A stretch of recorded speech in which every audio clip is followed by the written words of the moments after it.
গণতন্ত্র দিয়ে কি আদৌ ইসলাম কায়েম সম্ভব? এটাও আরেকটা বড় প্রশ্ন। গণতন্ত্রের যে ডেফিনিশন, আমরা জানি যে গণতন্ত্র কাকে বলা হয়, হোয়াট ইজ ডেমোক্রেসি। এর অনেক ডেফিনিশন আছে। এর সবচেয়ে জনপ্রিয় এবং সবচেয়ে প্রসিদ্ধ ডেফিনিশন যেটা আব্রাহাম লিঙ্কনের দেয়া, government of the people, by the people, for the people. তিনটা পার্ট আছে এই ডেফিনিশনের। এই তিনটা পার্টের মধ্যে একটা পার্ট গণতন্ত্র এবং ইসলাম সেম সেম। ইসলাম যা বলে গণতন্ত্র তাই বলে, অর্থাৎ 100-র মধ্যে 33% মিল হয়ে গেল। আর একটা পার্ট আছে যেই পার্টটা ইসলাম এবং গণতন্ত্র সম্পূর্ণ ভিন্ন, পরস্পর বিরোধী, সাংঘর্ষিক বক্তব্য দেয়। ইসলাম যা বলে গণতন্ত্র তার 100% বিপরীতটা বলে, গণতন্ত্র যা বলে ইসলাম তার 100% বিপরীতটা বলে। এটা হলো আরেকটা পয়েন্ট। আর আরেকটা পয়েন্ট আছে যেই পয়েন্টে ইসলাম গণতন্ত্রেরটা আংশিক স্বীকার করে আর আংশিক অস্বীকার করে। এবার আসেন তিনটা পয়েন্টের কি ছিল। Government of the people, government of the people, জনগণের সরকার, অর্থাৎ যেটাকে আমরা এখন পাওয়ার অফ সভরেন্টি বলি, যে জনগণের সার্বভৌম ক্ষমতা। সার্বভৌম ক্ষমতা মানে হলো জনগণ যেটা ইচ্ছা করবে সেটাই আইনের ক্ষেত্রে চূড়ান্ত বলে বিবেচিত হবে। ইসলাম এটাকে সম্পূর্ণভাবে ডিনাই করে। ইসলাম বলে গভর্নমেন্ট অফ দ্য আল্লাহ, জমিনে যিনি শাসক হবে তিনি জনগণের সরকার নয়, বরং তিনি আল্লাহর প্রতিনিধি। অর্থাৎ জনগণের ইচ্ছা আইন তৈরি করবার ক্ষেত্রে ভূমিকা রাখবে না, বরং আইনের মূল বুনিয়াদগুলো আল্লাহর পক্ষ থেকে নির্ধারিত। আল্লাহর পক্ষ থেকে শাসক হবে প্রতিনিধি, সে আল্লাহর সেই আইনগুলোকে জনগণের কল্যাণে বাস্তবায়ন করবে। কাজে এই জায়গাটায় আমরা বলি যে ইসলামের কালিমা হলো লা ইলাহা ইল্লাল্লাহ, গণতন্ত্রের কালিমা হলো লা ইলাহা ইল্লাল পপুলেশন। অর্থাৎ সম্পূর্ণই হলো বিপরীতমুখী। যে তারা বলে সার্বভৌম ক্ষমতা মানুষের, ইসলাম বলে সার্বভৌম ক্ষমতা আল্লাহর। এখানে ঈমান এবং কুফরির পার্থক্য।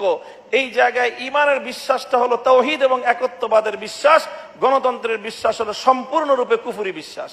বিশ্বাসের জায়গায় গণতন্ত্র একটা কুফরি মতবাদ, বিশ্বাসের জায়গা থেকে। এবার আসেন for the people, government for the people. এটা ইসলামও বলে গভর্নমেন্ট ফর দ্য পিপল, গণতন্ত্র বলে গভর্নমেন্ট ফর দ্য পিপল। জনগণের কল্যাণে রাষ্ট্র কাজ করবে, সরকার কাজ করবে, জনগণের 100% কল্যাণের জন্য নিয়োজিত হবে। এক্ষেত্রে গণতন্ত্র যা বলে ইসলামও তাই বলে। আর মাঝখানে আরেকটা থাকলো বাই দ্য পিপল।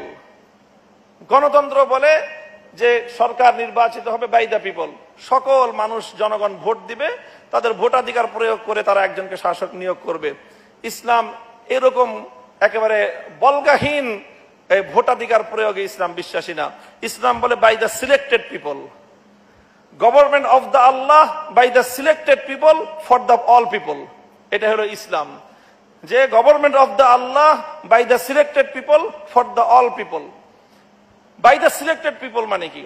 ইসলাম বলে যে ইসলামের মূল দর্শন যেটা, সেখানে রাষ্ট্রের জনগণের, নাগরিকদের দুই ধরনের আইডি কার্ড থাকবে। একটা হলো আইডেন্টিটি কার্ড, যেটা তার ব্যক্তিগত শনাক্তের কার্ড হবে, আর একটা হবে voter ID card. Identity card যেটা, সেটা তো সবাই পাবে, এটা দিবে স্বরাষ্ট্র মন্ত্রণালয়। আর ভোটার আইডি কার্ড যেটা, সেটা দিবে নির্বাচন কমিশন। নির্বাচন কমিশন সকলকে ভোটার আইডি কার্ড দিবে না। ভোটার আইডি কার্ড দেওয়া হবে দুইটা ক্রাইটেরিয়ার ভিত্তিতে। ভোটার আইডি কার্ড পাবে মানুষ দুটো ক্রাইটেরিয়ার ভিত্তিতে। 1 নম্বর ক্রাইটেরিয়া হলো যেটাকে বলা হয় আহলে রায়, অর্থাৎ জনগণের জন্য কোন ব্যক্তি উত্তম শাসক হিসেবে বিবেচিত হতে পারে, এই বিবেচনা বোধ যার মধ্যে আছে। এই বিবেচনা করার জন্য যা যা লাগে, তাকে শিক্ষিত হতে হবে, যথেষ্ট ইনফরমেশন তার কাছে থাকতে হবে, একজন ব্যক্তিকে অ্যানালাইসিস করার মতো তার ন্যূনতম যোগ্যতা থাকতে হবে।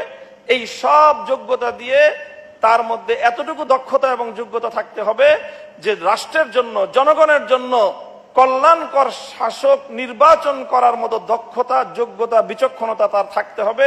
এটা হলো প্রথম ক্রাইটেরিয়া। 2 নম্বর ক্রাইটেরিয়া, তার মধ্যে আমানতদারি থাকতে হবে। 5 টাকা, 10 টাকা, 5,000, 10,000 অথবা কোনো ক্ষমতার অংশীদারিত্বের লোভে পড়ে সে যোগ্য ব্যক্তিকে রেখে অযোগ্য ব্যক্তিকে ভোট দিবে না, এতটুকু আমানতদারি তার থাকতে হবে। এই 2 ক্রাইটেরিয়ার ভিত্তিতে নির্বাচন কমিশন, ইলেকশন কমিশন রাষ্ট্রের মধ্যে বিভিন্ন বাছাই পর্বের মাধ্যমে ভোটার আইডি কার্ড সার্ভ করবে। যারা ভোটার আইডি কার্ড পাবে তারাই কেবলমাত্র ভোট দিবে, আর যারা ভোটার আইডি কার্ডের ক্রাইটেরিয়া টিকবে না তাদের ভোটাধিকার থাকবে না। এই জন্য আমরা বলি যে ইসলামী রাষ্ট্র দর্শন হলো, আবার বলছি, যে government of the Allah by the selected people for the all people. আর গণতন্ত্র কি বলে?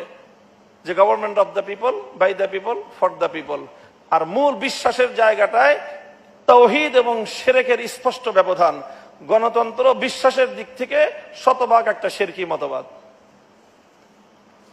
কাজেই এই জন্য এখন যেটা আমরা দেখি যে এখন অনেকেই গণতান্ত্রিক প্রক্রিয়া নির্বাচনে অংশগ্রহণ করে, এই নির্বাচন প্রক্রিয়া অংশগ্রহণ করার বৈধতা অবৈধতা সেটা একটা ভিন্ন প্রশ্ন এবং সেটা দীর্ঘ আরেকটা আলোচনার দাবি রাখে।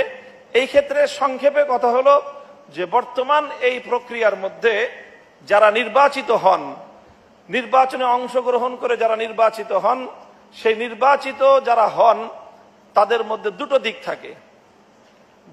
থাকে। একটা দিক হয় তারা এলাকার প্রতিনিধি হয়, এক একজন সংসদ সদস্য এক একটা এলাকার কি হয়? প্রতিনিধি হয়। দুটো না বরং তিনটা দিক থাকে তাদের মধ্যে। একটা হলো প্রথম তারা আইন প্রণেতা হয়, 2 নম্বর হলো তারা এলাকার মানুষের জনপ্রতিনিধি হয়, 3 নম্বর হলো তাদের মাধ্যমে একটা গভর্নমেন্ট ফর্ম হয়। তো গভর্নমেন্ট ফর্ম হওয়া কোনো ব্যক্তির মাধ্যমে এবং এলাকার মানুষের প্রতিনিধিত্ব করা, এই দুটোতে ইসলামের খুব বড় কোনো আপত্তি নাই। কাজে গণতান্ত্রিক প্রক্রিয়ায় যদি কেউ জনগণের প্রতিনিধি নিযুক্ত হয় অথবা গণতান্ত্রিক প্রক্রিয়ায় যদি কেউ ক্ষমতায় গভর্নমেন্ট ফর্ম করার মতো কোনো উপযুক্ততা পায়, সিস্টেমটা ইসলামিক না, তবে এই সিস্টেমে কেউ যদি গভর্নমেন্ট ফর্ম করতে পারে তাহলে ইসলামের মৌলিক কোনো বিধান লঙ্ঘিত হয় না।